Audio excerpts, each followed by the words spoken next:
신명기 23장 24절 보겠습니다.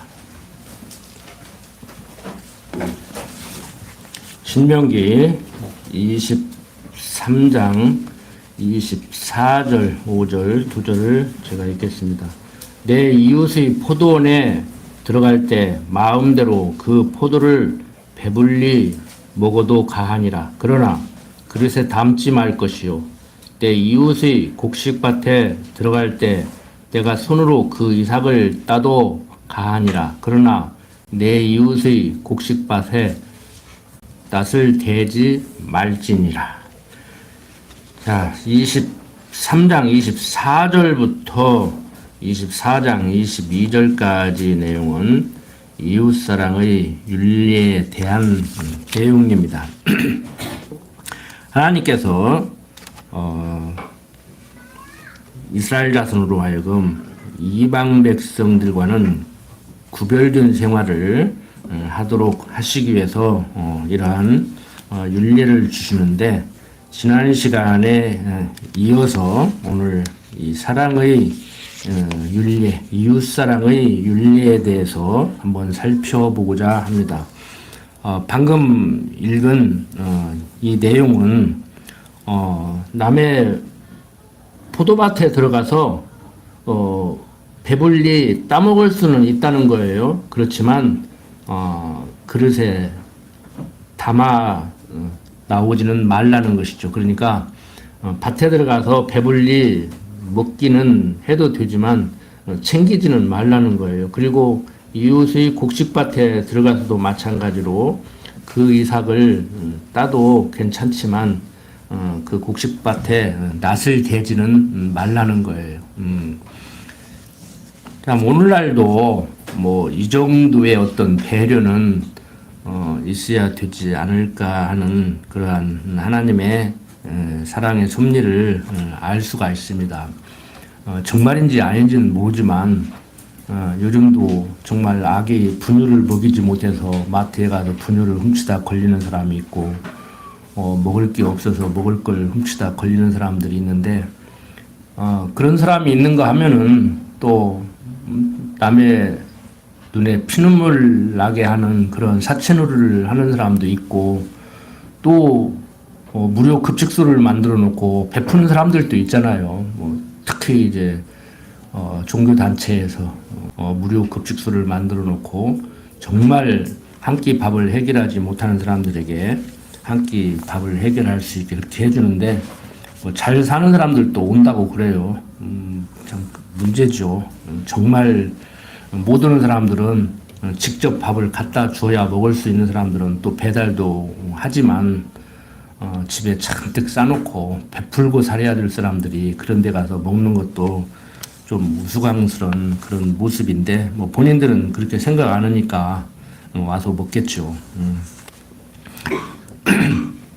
어떻든 간에 이러한 윤례는 가난해서 배고픈 자들이 굶어 죽지 않도록 하는 그러한 하나님의 섭리 가운데 이러한 윤례를 주고 있는 겁니다. 그러니까 이스라엘 자손으로 하여금 가난하게 살던, 배고프게 살던 애굽 땅에서의 삶을 기억하게 하는 것이죠. 그러니까 단순히 굶어 죽지 않게 하려고, 물론 생육하고 번성해야 될 백성들이 굶어 죽으면 안 되니까 직접적으로 단순하게 생각하면 굶어 죽지 않게 하려는 하나님의 섭리죠. 그런데 근본적으로는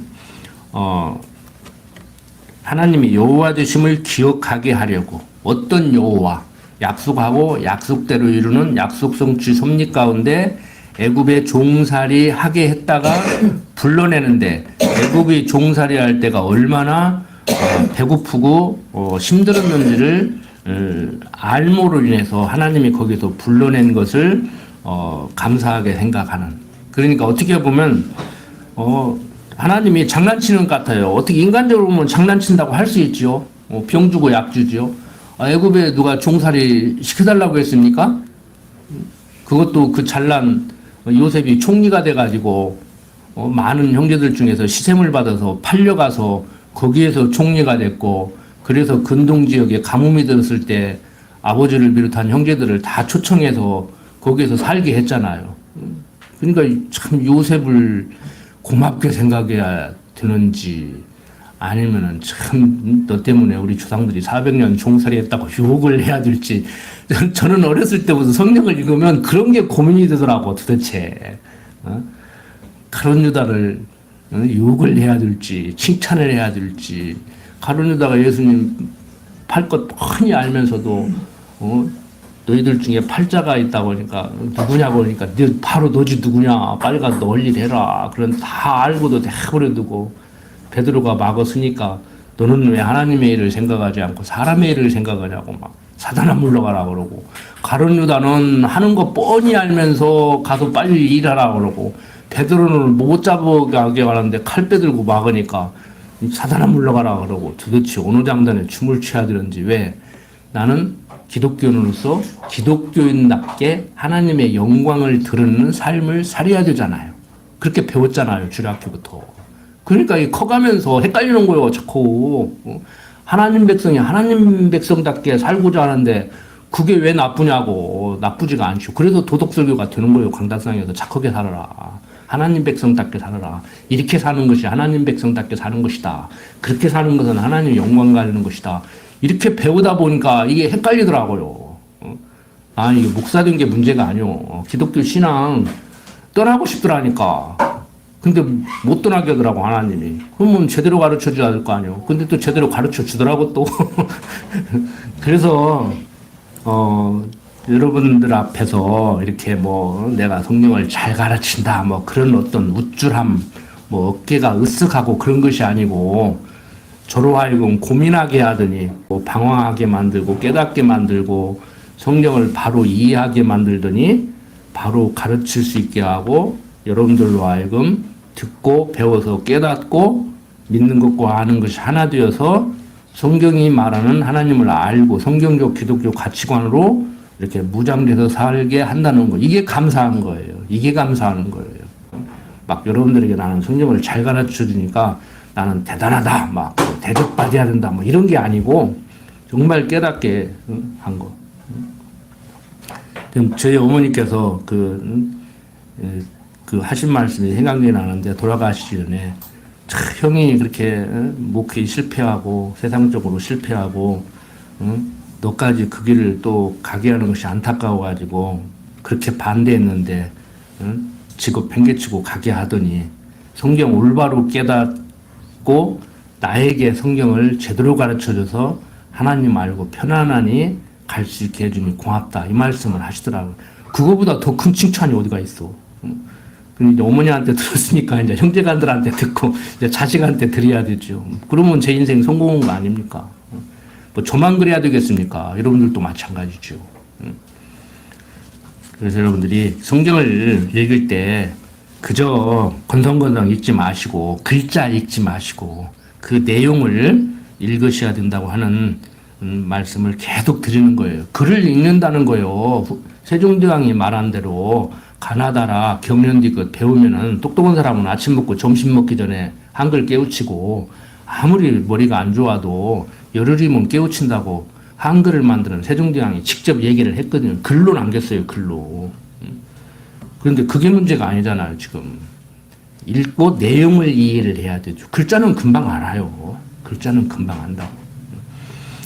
그래서 우리가 하나님이 어떠한 분이심을, 약속하면 약속대로 이루시는 여호와심을 알게 하는 방편으로 애굽에 종살이 시켰다가 거기서 불러 내므로 지금 당신이 여호와심을 알게 하는 그러한 섭리 가운데 애굽에 종살이 할 때 얼마나 헐벗고 굶주렸던가를 생각하게 함으로 인해서 하나님을 기억하게 하려는 그러한 섭리로 이렇게 포도원에 들어가서 실컷 먹고 나오게 해라. 남의 곡식밭에 들어가서 실컷 먹고 나오게 해라. 이렇게 얘기를 하는 것이죠. 이게 하나님의 사랑이에요. 먹을 것과 입을 것을 주시는 하나님. 하늘에서 뚝 떨어지게 이렇게 주실 수도 있지만 이웃을 통해서, 형제를 통해서, 교회 공동체를 통해서 우리들로 하여금 연보를 하게 해서 그렇게 이루어 나가죠. 그러니까 우리가 단순히 연보해서 뭐 재직회할 때 쓰는 그런 경상비 수준이 아니고 우리 교회가 조금 커지면 제 소원이 그거거든요. 항상 시간 날 때마다 말씀드리지만 우리 교회에도 돈이 없어서 치료받지 못하는 성도가 없고 교회에서 해결을 해야 되죠. 성도들의 연보로. 돈이 없어서 교육받지 못하는 우리 자녀들이 없고 정말 경제적으로 어려워서 새끼 밥을 해결하지 못하는 이런 일이 없고 이렇게 나가야 그게 바로 우리가 지향할 목표죠. 교회 안에서 그게 이루어지고 교회 안에서 해결이 되면 마을에서 해결이 되고 교회가 더 커지면 뭐 요즘 말로는 대형 교회는 군산시 하나 책임질 정도는 돼야 되지.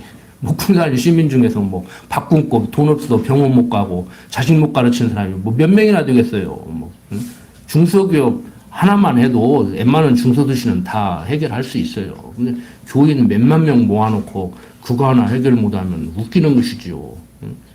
여러분들이 역사를 아시는 분들은 경주 치부잣집 그 사람의 마지막 재산이 지금 영남대학에 그 박정희가 꿀꺽 해버렸는데 그 사람은 심리 안에 굶어 죽는 사람이 하나도 없게 하자고. 벼슬하면은 타락하니까 절대 생원 이상 벼슬하지 말라고. 그러니까 우리도 실력이 없어 벼슬을 못 얻는 것이 아니고 실력은 있다. 우리 배운 사람들이다. 그것을 알리기 위해서 요즘 말하면 사법고시 1차 시험 정도 이렇게 합격하고 나머지는 벼슬하지 마라. 벼슬하지 말고 농사 열심히 지어서 주위에 있는 사람들 굶어 죽지 않게 해라. 그런 사람들이 나라 이루니까 다 재산 팔아가지고 만주 가서 독립운동 온 거 아니에요. 근데 큰 칼 차고 고령 얻은 사람은 그 나머지 재산 다 꿀꺽 해버리고. 참 세상 요지경 속이죠. 우리는 그런 세상 역사 바라보고 울분을 삭히지 못하고 막 뭐 정치적으로 경쟁하고 그런 것이 아니고 하나님의 사랑을 깨닫고 그냥 그거 할 수만 있으면 실천하면은 그게 우리들의 삶의 모습이 아닌가 해요. 그러니까 그냥 내 할 일 하고 사는 것이죠. 우리는 우리 할 일 하고 사는 것이죠. 자, 계속해서 이제 보면은 24장 1절부터 4절을 보면은 아내의 수치를 알면 이혼 증서로 해결하라고 얘기를 합니다.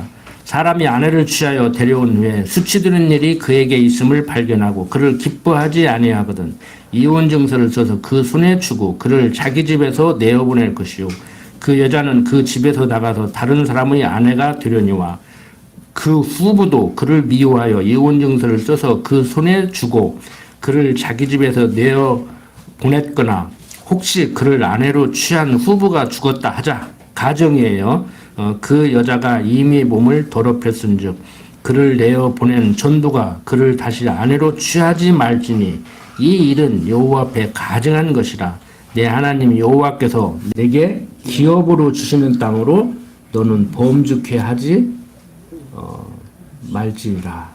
24장 1절부터 4절은 아내의 수치를 알면 이혼 증서를 써서 내보내라고 이렇게 얘기를 하고 있습니다. 여기에서 모세가 지금 말하고 있는 아내의 수치는 그 뭐 결혼하기 전에 뭐 다른 남자를 만났다든지 그다음에 결혼해서 사는 동안에 뭐 다른 남자를 만났다든지 뭐 이런 수준의 차원을 얘기하는 것은 아니에요. 그러니까 뭐 통관을 했다든지 다른 남자한테 강제로 당했다든지 뭐 이런 얘기를 하는 것이 아니고 구체적으로 성경에서 얘기를 하고 있지는 않는데 어떤 질환이 있다든지 그러니까 가정생활을 유지하는데 그 다음에 자녀를 생산하는데 어떤 문제가 있는 그런 것을 지금 얘기하고 있는 것 같아요. 왜 제가 이렇게 추론을 하느냐 하면은 그런 어떤 통간이나 강간과 같은 간음 행위를 한 자는 뭐 그 앞에서 배운 내용 있잖아요. 약혼한 처녀를 통간한 남자는 남녀 둘 다 돌로 쳐 죽이고 그 다음에 뭐 약혼한 처녀를 강간한 경우에는 남자만 뭐 돌로 쳐 죽이고 그 다음에 뭐 처녀를 통관한 남자는 그 여자 아버지에게 뭐 배상금을 주고 여자를 데려와서 아내를 삼고 이렇게 하라는 율례가 있었거든요. 앞에서 이미. 그러니까 여기서 볼 때는 그런 어떤 성적 타락이나 그런 간음한 그런 것을 얘기하는 것이 아니고 어떤 가정생활을 하면서 문제에 들 수 있는 그런 것을 지금 얘기하고 있다고 이렇게 볼 수가 있습니다. 그러니까 좀 다른 측면으로 접근을 해본다고 하면은 이스라엘 백성들에게만큼은 이렇게 하지 말라고 한 것은 다른 백성, 이스라엘 백성들을 제외한 이방 백성들은 이러고 있다는 거예요. 지금 자기 아내가 문제가 있을 때 깨끗이 이혼령을 써주고 내보내든지 해야지 놔두고 또 다른 여자를 취해서 그 문제점을 해결하려고 한다든지 그러면은 다 고통스럽지요. 가정을 해봅시다. 예를 들어서 의부증 뭐 의처증 있는 사람 같이 살면서 얼마나 고통스러워요.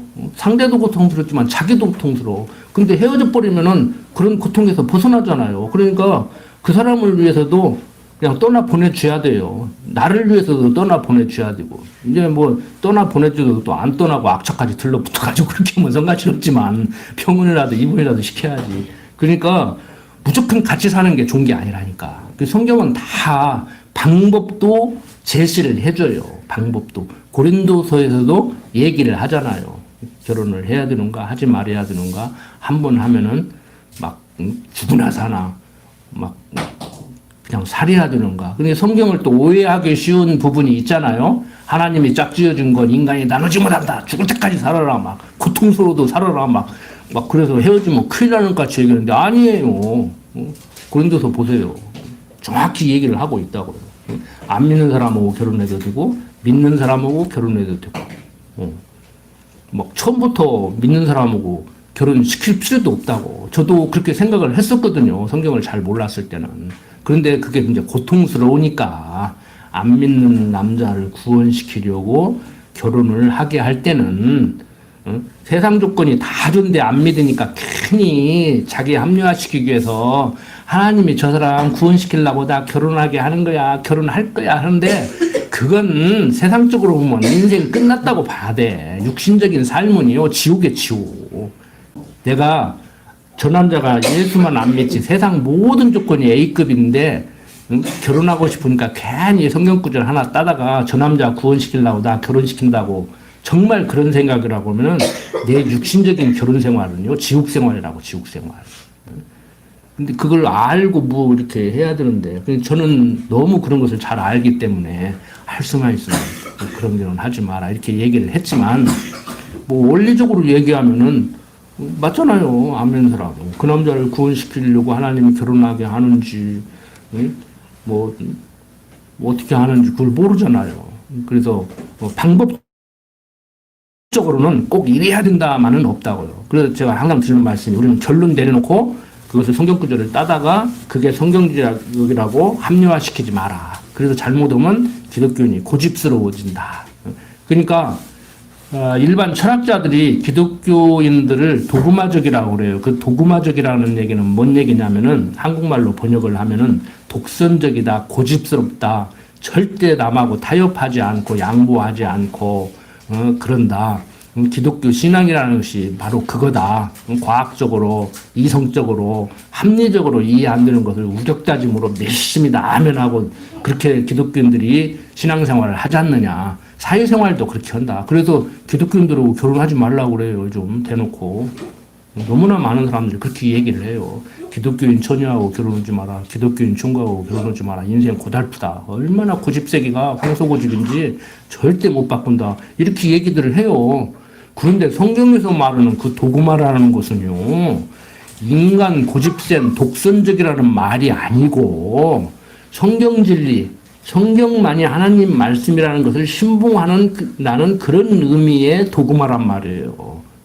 그러니까 세상 사람들이 볼 때는 저들 말만이 맞다고 한다. 어떤 말? 성경이 하나님 말씀이고 성경 외에는 하나님 말씀이 아니고 성경이 말하는 하나님만이 세상 만물을 지어놓고 섭리하는 분이라고 얘기를 한다. 정말 섬기어야 될 신, 참으로 존재하는 신, 정말 제대로 된 신은 성경이 말하는 여호와 하나님 그분 한 분밖에 없다. 이렇게 주장한다. 그것을 도구마라고 한단 말이에요. 신학적으로. 그런데 그게 뭔 말인지도 모르고 기독교인들이 고집세다고. 뭐가 기독교인들이 고집세? 정말 성경적 기독교 가치관으로 무장이 되면은요, 큰 그릇이 작은 그릇 담는 삶이 된다니까요. 뭐 얼마 전에도 친구하고 얘기하는데 큰 그릇이 작은 그릇 담는다고 하니까 그 말을 좀 오해를 하더라고. 그래갖고 내가 한참 또 막 열을 내면서 설명을 했는데, 여러분들 큰 그릇이 작은 그릇 담으면요, 상대를 작은 것으로 생각하니까 항상 내가 우위에 있다고 그렇게 생각하고 살 것 같습니까? 아니에요. 큰 그릇이 작은 것을 담는다는 것은 방법적으로는요, 그 사람한테 항상 양보하고 져주고 그런 거예요. 아, 엄마하고 3살짜리 아들하고 싸울 거냐고. 할아버지 수염 잡는다 소리가 왜 나오는데. 아, 할아버지 수염 잡고 할아버지 과자 내놔. 우리 상아같이 나만 만나면 막 호주머니 뒤져. 막 여기저기 막 뒤져. 많이 좀 빨리 내놓으라 이거요. 할아버지 호주머니는 항상 들어있어야 되지 않느냐 이거요. 그래서 하나라도 넣어 갖고 다닌다니까. 지지요. 안 주면 떼굴떼굴 둥글고 막 소리 빽빽 지르고 하는데, 내놓으라는데 당장. 그게 큰 그릇이 작은 것을 담는 거란 말이에요. 그게. 그러니까 항상 양보하고 지고 그러는데, 항상 양보하고 져주고 그러니까 못난 게 뭐 어쩐다고. 야, 네가 큰 그릇이라 나를 자꾸 담아주는구나. 그래서 네가 항상 나한테 져주는구나. 그리고 한 번씩 나한테 대들고 그래라. 나한테 항상 져주지 말고 항상 너도 고집 좀 부르라. 그리고 성질 내면 바보 중에 바보 천치지 그거 모질이지. 응? 공중에 패서라도 쫓아내야지 그러더라. 안 그렇습니까? 아니 져주면 져준다고 난리고 내가 좀 이겨먹으려고 뭐래 이겨먹으려고 나가려고 평생 그러면 싸우고 살자는 거요? 웃고 살아도 시원찮은 세상? 안 그렇습니까? 큰 그릇이 작은 그릇을 담는다는 얘기는 명제적인 거예요. 원리적인 거예요. 크지도 못해서 괜히 담으려고 하지 마세요. 말로 하다 보면 이게 쉽지가 않다니까요. 말이라는 것이 참 조심스럽다고. 아, 큰 그릇이 작은 그릇을 담는 거라니까. 작은 그릇은 큰 그릇에 담기는 거라니까. 예? 그릇이 크지도 않으면서 종쟁이가 대접 담으려고 하면 안 된다고. 근데 그것도 이론적으로는 쉽지만 잘 모르죠. 내가 큰 그릇인지 작은 그릇인지. 근데 하는 거 보면 알아. 아, 저게 작은 그릇이구나. 저게 큰 그릇이구나. 그래서 경험론 자들이 뭐라고 했어요? 우리 부모님들이, 우리 조상들이 지는 것이 이기는 것이다. 그 말도 이해하는지 몰라. 그 말을 이해하려면은요, 유교적인 교육이든지 일반 철학적인 교육이든지 성경적인 교육이든지 어떤 수준에 올라가야 이해를 해요. 아, 진 것은 진 것이지 어떻게 진 것이 이기는 것이오. 그리고 사람들이 그러잖아요. 뭐 더러워서 피우지 무서워서 피우냐 그러는데 무서워서 피우면서 더러워서 피운다고 하면 안 되지. 그런 풍어론이 있어가지고 안 그렇습니까? 솔직히 무서워서 피우지 더러워서 피해. 그래서 여러분들이 조상들이 한 이 경험론적인 것도요, 성경적으로 해석하면 기가 막히다니까요. 성경적으로 다 해석이 돼요. 왜? 하나님은 몰라도 경험 속에서 지혜자들이 터득한 거야. 지는 것이 이기는 것이라는 말이 납득이 되냐고, 여러분들은. 다 납득하고 사세요? 그렇게 사세요? 내가 이기기 위해서 져줘요? 또 이기기 위해서 져주는 사람도 있을런지도 모르지. 근데 지는 것이 이기려는 얘기는 큰 그릇이 작은 그릇 담는다는 얘기예요. 쉽게 말해서. 그걸 달리 표현한 거예요. 경험론자들이. 하나님 모르니까 그렇게밖에 표현할 수밖에 없잖아요. 응? 그러니까 어쨌든 간에 아내의 수치를 알면은 그것을 덮어주고 정말 그것 때문에 도저히 살 수 없으면은 그 사람의 편안함을 위해서 떠나 보내주고 나의 편안함을 위해서 떠나 줘야 되죠. 죽으나 사나 붙어가지고 너 죽고 나도 짜고 그냥 죽을 때까지 사생결 따르고 날마다 뼈부러지는 소리 내고 살 필요가 없잖아요. 하나님이 그렇게 살으라고 우리 남자가 부모를 떠나 여자가 연합하여 한 몸을 이루고 살게 한 게 아니잖아요. 또 잘못하면 또 웬만큼 마음이 안 맞으면 헤어지라 소리를 오해하면 하지 마십시오. 자, 5절 보면은 이제 아내를 취한 자는 군대를 1년간 면제하라고 얘기를 하죠. 참 얼마나 참 사랑의 풍성한 하나님입니까? 저도 군대 생활할 때 이 혜택을 받잖아요. 해병대는 2년에 한 번씩 이렇게 뭐 요즘은 모르지만 이렇게 발령을 받아서 장교들이 이동을 해야 되고 해병대는 포항에도 근무하고 연평도도 근무하고 뭐 백령도도 근무하고 이렇게 돌아가면서 근무를 하거든요. 그런데 저는 의무복무만 하고 전역을 했지만 포항에만 근무를 했어요. 근데 연대장이요. 제가 갈 순서인데 무엇으로 보든지 제가 가야 돼. 막 5가지, 6가지를 따져도 제가 가야 돼. 백령도를. 그런데 연대장이 이제 결혼한 지 몇 달밖에 안 됐는데 보내냐. 인사주임한테 보내지 마라. 근데 지역 감정이 굉장히 심할 때거든요. 근데 연대장이 또 마침 또 목포 사람이에요. 그래가지고 지역 사람이라 싸고 드냐. 그러니까 그게 아니다. 나는 기독교인으로서 이제 신은 서너 달밖에 안 됐는데 어떻게 떨어져 놓냐. 좀 한 1년 있다 보내자. 그래가지고 이제 제가 혜택을 받는데 주위 사람들한테는 미움을 많이 받았죠. 이제 근데 참 하나님의 이 사랑. 이제 결혼했는데 생육하고 번성해야 되는데 뭐 그냥 단순히 싫은 재미 누리라고 뭐 하는 것이 아니고 하나님의 섭리는 약속 성취 섭리를 하시는 여호와란 말이에요. 그러니까 생육하고 번성하게 해야 되니까 결혼했다는 얘기는 제일 먼저 뭐예요? 바로 애를 낳아야 되잖아요. 그리고 인간적으로 신혼 즐거움도 누려야 되지. 그러니까 보내지 말라는 거예요. 바로 이것은 택함받은 성도를 신부로 영접해서 흠뻑 그 사랑을 쏟아부어줄 그리스도에 대한 모형과 예표로서 보여주는 것이죠. 그 다음에 이제 6절 보면은 맷돌의 전부나 그 윗장만을 전집하지 말라고 얘기를 해요. 사람이 맷돌의 전부나 그 윗장만이나 전집하지 말지니 이는 그 생명을 전집함이니라. 이 전집은 요즘 말로 전당포에 맡기고 이게 돈 빌리잖아요. 그러니까 그 전당 잡힌다 그런 의미예요. 근데 그 당시 한 100년 전에 한자는 전집이라고 이렇게 쓴 것 같아요. 요즘은 뭐 전당포도 거의 없죠. 옛날에 70년대, 80년대까지만 해도 전당포가 많았잖아요. 가난하게 살으니까. 근데 저도 항상 석 달 만에 한번 보너스 나오는데 생활비가 모자라니까 월급을 타면 한 20일밖에 못 먹겠더라고. 그래가지고 졸업반이 항상 잡히고 보너스 타면 그거 찾아오고 하다가 목욕탕에서 잊어버렸는데 누가 갖고 도망가가지고 이렇게 맷돌은 곡식을 이렇게 껍질을 벗겨서 알곡을 만드는 그런 중요한 도구잖아요. 그러니까 이 맷돌이 없으면은 곡식이 있어도 못 먹으니까 생계를 유지하기 위해서 생명을 유지하기 위해서 이렇게 맷돌의 전부나 그 윗장만을 전집하지 말라고 이렇게 얘기를 합니다.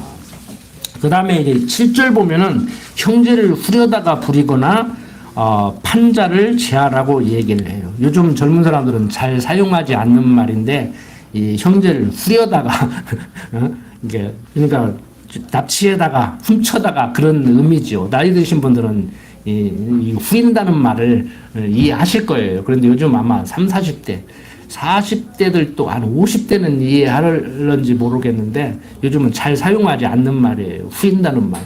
훔친다, 도둑질한다 이런 뜻이란 말이에요. 그래서 이스라엘 자손에게 형제를 사랑하지 않고 납치해서 종으로 파는 거나 부리는 일이 없도록 이렇게 얘기를 하고 있죠. 그런데 대표적으로 형제를 팔아먹은 사람이 있잖아요. 누구예요? 대표적으로 성경의 인물 가룟 유다예요. 음신 30세겔에 예수님 팔아먹었잖아요. 그리고 나중에 그게 후회스러워가지고 인간적으로 보면 한국에서는 자살하면 사자대에서는 이제 뭐 공소권 없음하고 형사권도 끝내버리고 그냥 묻지를 않잖아요. 가룟 유다 몸에서 죽어버리잖아요. 성전에 음식 30세겔 던져놓고.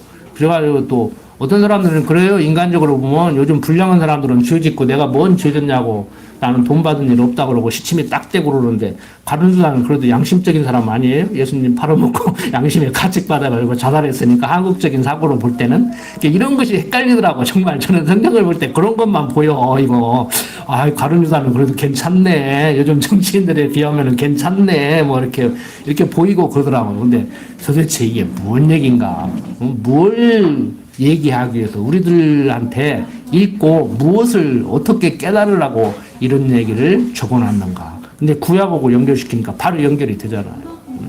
바로 가룟 유다를 염두에 두고 지금 하는 거예요. 좀 멀리 바라보면은 예표로서 모형과 그림자로 보여주는 것을. 그러니까 직접적으로는 형제의 납치에다가 팔아먹고 종부리고 그런 일을 하지 말라. 그러면 안 되잖아요. 왜? 너나 나나 다 하나님 백성인데. 저 사람이 힘이 없다고. 저 사람이 돈이 좀 없다고. 그래서 돈 구하다가 나중에 그 사람 집 노비 되면은 시간이 지나면 50년 지나면 신년이나 해가지고 돈 꾸은 거 다 원일치, 저당 잡힌 거, 밭 잡힌 거 다 원일치, 그 사람 돈 꾸가지고 돈 못 갚아서 노예된 거 다 원일치, 다 50년 되면 다 원상복구 하라는 거예요. 그러니까 살다가 보면은 돈을 구워갈 수도 있고 빚져가지고 밭을 그 사람한테 뺏길 수도 있고 그 사람 노비로 살 수도 있지만 그것은 과정적인 가운데서 일어나는 일이고 신년이 되면 다 원일치 해라. 이제 그 얘기를 하는 것이죠. 그러니까 삶에 대한 방법도 이렇게 가르쳐 주다가 보니까 요즘 뭐 기독교 경제학을 연구하고 기독교 뭐 노인학을 연구하고 기독교 뭐 노동 문제를 연구하는 사람들이 어떻게 하는 게 성경적인가 이런 걸 하면서 이제 그렇게 논리를 펼치는 거예요. 근데 일부 뭐 공감되는 부분이 없잖아. 있기는 있어요. 뭐 노사분규라든지 뭐 노동 문제, 여성 문제, 뭐 토지 문제, 뭐 이런 것을 연구하는 사람들을 보면 또 그럴싸하게 또 보이기도 하고 어떻게 보면은 현실적으로 그 사람들의 연구에는 그런 것이 정책에 반영된다면 아 우리나라가 부동산 문제가 주택 문제가 뭐 결혼 문제가 뭐 출산 문제가 해결될 수도 있겠다 하는 그런 생각이 들더라고요. 저도 일부는 공감을 해요. 뭐 전혀 무시하는 것은 아니에요. 그러잖아요. 일단은 성경을 근거로 연구를 했으니까. 여러분들 요즘 뭐 의사 문제 지금 심각하게 나오잖아요. 뭐 출산 문제 심각하게 나오잖아요. 여러분들이 장관 되면 그거 하루아침에 해결할 수 있을 것 같습니까? 솔로몬 와도 해결 못해. 어떻게 할 거냐고. 의사 문제를 어떻게 할 거냐고. 뭐 소아과, 산부인과, 뭐 외과, 뭐 심장내과 이런 데를 지원 않는다고 하는데 그 한두 가지가 문제가 아니에요. 전부 돈 보고 이러는데 그리고 심 안 들고 돈을 벌으려고 하는데 여차하면 고발당하는데 예? 의사도 실수를 할 수 있고 오진도 할 수 있고 수술 잘못해가지고 본의 아니게 야 내가 주겠다고 자책도 할 수 있는데 군산에 있던 옛날 그 모대과 친구 아버지는 스스로다가 사람 과실로 죽였는지 뭐 어떻게 죽였는지는 모르고 본인이 자살해버렸다니까 친구 중학교 때.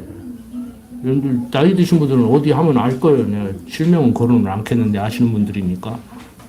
의사가 실수를 했는지 뭐 오진을 했는지 환자가 죽을 운이라 죽었는지는 몰라도 스스로다가 환자 죽으니까 자살해버렸어요. 괴로워가지고.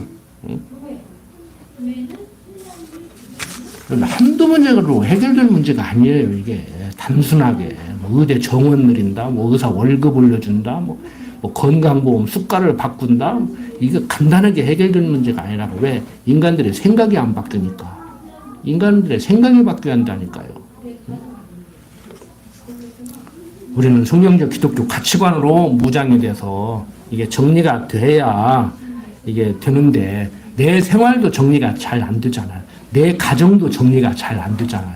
근데 장관을 하면서 나라를 바꾼다? 개혁을 한다? 혁신을 한다? 어제 이준석이 그러잖아. 혁신위원장이 오니까 자기 찾아오니까 당신 의사로 왔어? 진짜 환자는 서울에 있어. 서울 가서 치료 시험 그래 버리잖아요. 내가 환자냐고 나는 정상인이라고 그러잖아. 다 자기는 정상인이지요. 자기는 정상인이지요. 자, 8절부터 9절 보면은 문둥병자에게 제사장의 명대로 심써 행하라고 명을 합니다. 이 규례 역시 문둥병을 고쳐서 깨끗게 하시는 참 제사장 그리스도에 대한 모형과 예표로서 보여주고 있는 겁니다. 본문 다 안 읽겠습니다. 그 다음에 이제 10절부터 13절 보면은 역시 구워줄 때 전진물을 해지기 전에 돌려주라고 명하는데 이 전진물이 가만히 보니까 위투 같아요. 뭐 여러 가지 전진물 중에서도 그래서 전진물을 강제적으로 이렇게 취하지 말라고 얘기를 하죠. 그리고 꾸는 자가 가난하면 해질 때 그 전진물을 반드시 주라고. 그러니까 무엇을 저당 잡혔는데 그것이 없으면은 얼어 죽는다든지, 옷이 없으면 얼어 죽을 수도 있고, 추위에 뭐 음식이면은 굶어 죽을 수도 있고. 그러니까 아무리 그 사람이 궁핍해서 당장 돈을 필요로 해서 뭘 저당 잡히더라도 그 사람 생명하고 연관짓게, 그것 때문에 저당 잡힌 것 때문에 생명을 잃게 그렇게는 하지 말라는 거예요. 그러니까 인간적으로 보면은 생명 중시 사상이죠. 누가 뭐라해도 생육하고 번성케 하시는 하나님께서 생명 중시하죠. 그래서 생명은 하나님 거니까 하나님만이 생명은 관여할 수 있다고 해서 지금 사형제도도 폐지하고 그런 거 아닙니까? 자, 요즘 뭐 이런 것도 이제 사유 활동을 하는 사람들, 지금 여주에도 그 활동을 하는 장로님이 있는데 자본금을 마련을 해가지고 그냥 신용대출을 해주는 거예요. 이렇게 그냥 아무 뭐 이렇게 계약서 같은 거 안 쓰고 뭐 200만 원만 빌려주세요. 나 노점상이라도 하기 위해서 니아카에 뭐 포장마차를 하나 이렇게 설치해서 장사를 해보려고 합니다. 그러면은 뭐 얼마나 드냐? 그러면 한 200만 원 듭니다. 그러면 200만 원 선뜻 내주고 그냥 1년 후에 갚겠습니다. 그러면 내가 믿고 준다. 그리고 그냥 신용대출이죠. 말 그대로 신용대출. 은행 신용대출도 뭐 쓰고 하잖아요. 근데 그런 것도 안 쓰고 그냥 믿고 이제. 근데 그걸 성공하는 나라도 있더라고 보니까. 성공하는 지역도 있고. 그 사람들이 열심히 돈 벌어서 못 갚는 사람도 있대요. 못 갚는 사람도 있는데 어쩔 수 없이 뭐 못 갚으면 못 갚지요. 사업이 실패하니까. 근데 갚는 사람들은 성공해서 평생 은혜로 생각하고 자기들이 거기에 또 기부를 해주고 저런 분들 때문에 내가 다시 신용이 회복돼서 다시 내 삶을 찾았다. 그래서 거기에 협력을 하고, 그래서 그게 이제 은행 아닌 은행으로 굉장히 커지는, 그래도 제도권으로 들어갈 수도 있고, 그 뭐 지금 외국에서도 많이 하더라고요. 가서 선교사들이 이제 그런 활동도 하고 그런 거 좋지요. 저도 할 수만 있으면 그런 걸 해보고 싶은 사람인데 이제 자본금이 없어서 못 하는데, 이제 여유 있는 돈 뭐 한 1억 되면은 이제 딱 놓고 정말 양심적인 사람들 와라. 내가 속눈폭 대고 당신들 나를 속여도 좋다.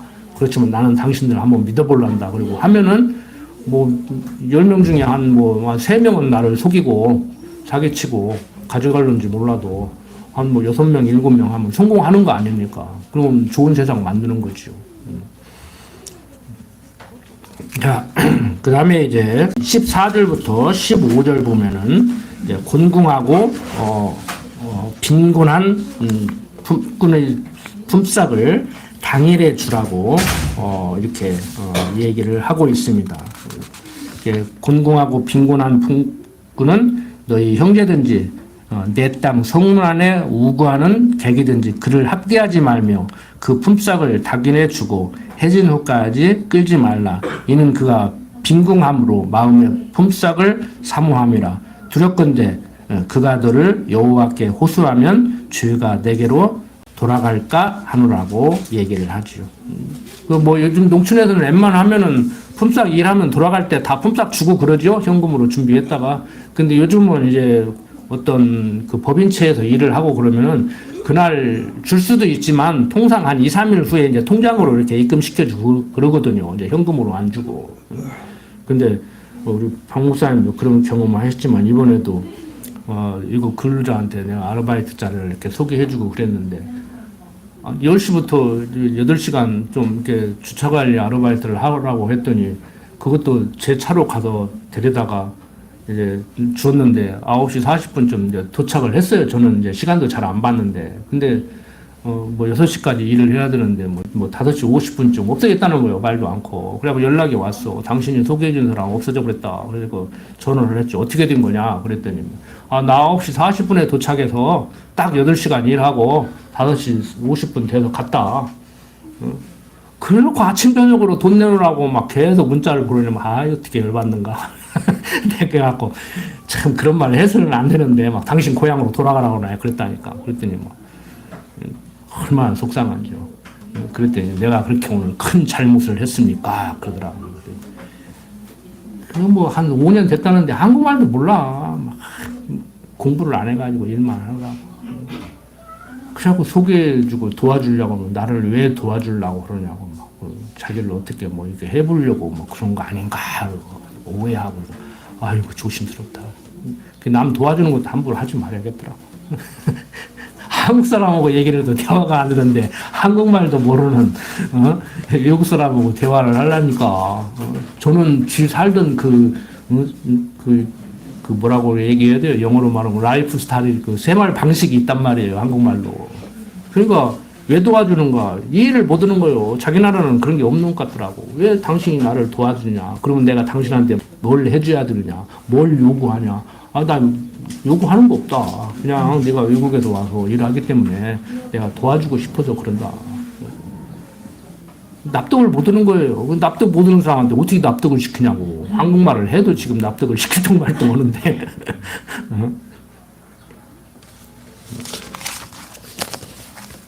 근데 똑똑한 사람들은요, 그러지 않아요. 아무리 외국 사람이라도.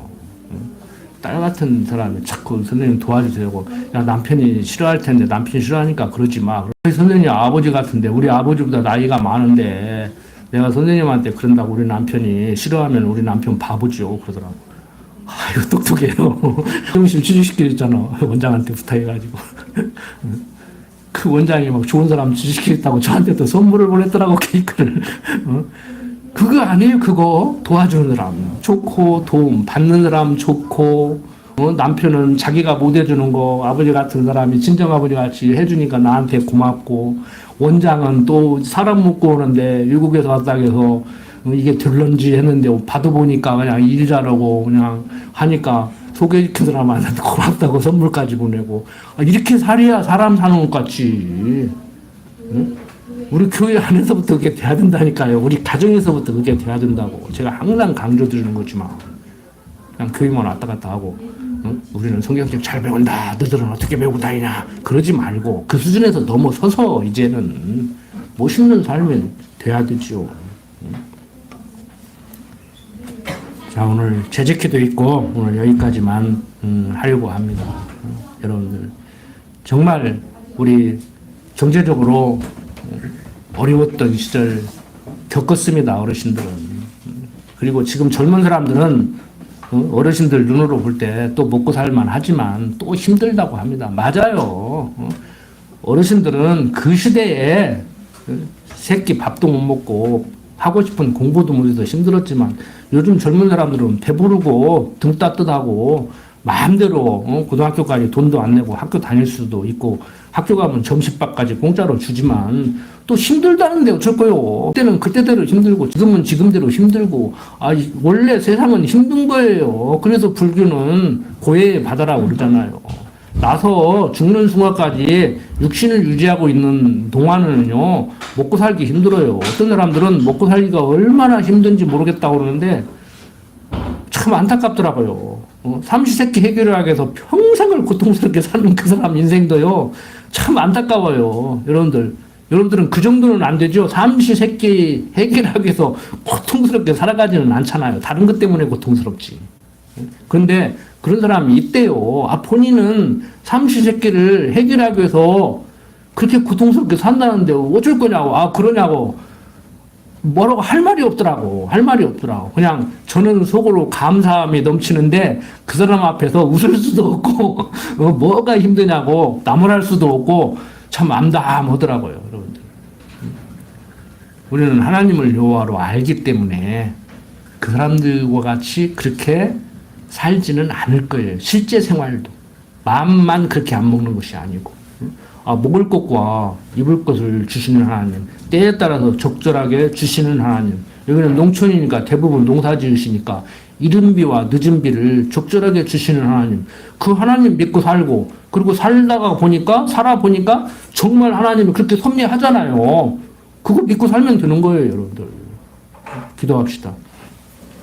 아버지 하나님, 빈궁한 우리를 부유케 하시려고 하는 하나님의 섭리 가운데 부유한 하나님의 아들을 가난한 인간의 모습으로 이 땅에 보내서 우리를 자녀 삼아주시고 신부 삼아주시고 행복한 삶을 누리게 하시니 그저 감사할 뿐입니다.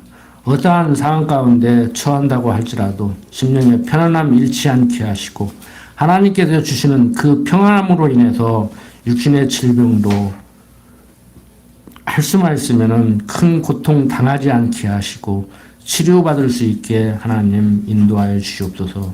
부족한 종 예수님 이름으로 기도드립니다. 아멘.